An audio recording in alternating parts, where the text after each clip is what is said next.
পাখির চোখে দেখে বোঝার উপায় নেই নদী নাকি খাল।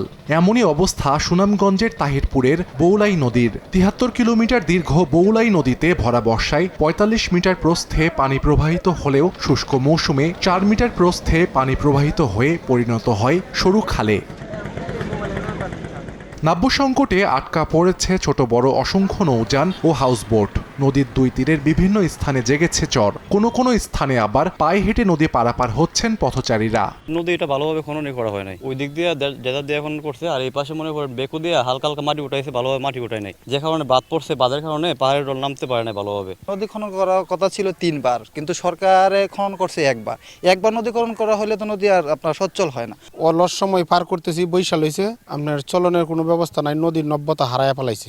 বাংলাদেশ পানি উন্নয়ন বোর্ডের অধীনে 2019-20 অর্থ বছরে বৌলাই নদীর ৬৭০০ মিটার অংশ খনন করা হয়। এতে ব্যয় হয় ৭,৩২,০০,০০০ টাকা। স্থানীয়দের অভিযোগ, নদী খননে অনিয়ম দুর্নীতির জন্য দেখা দিয়েছে নাব্য সংকট।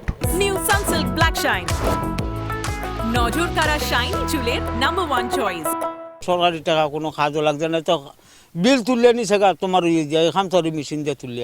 নৌকা লই আমরা বহুত বুঝে থাকি, আমরা হাওড় অঞ্চলে মানুষ বেকার। মালামালে নৌকা আইতে অনেক সমস্যা হয়। স্থানীয় পানি উন্নয়ন বোর্ড বলছে, অনিয়ম নয়, উজানের ঢলে নদীগুলো ভরাট হয়েছে।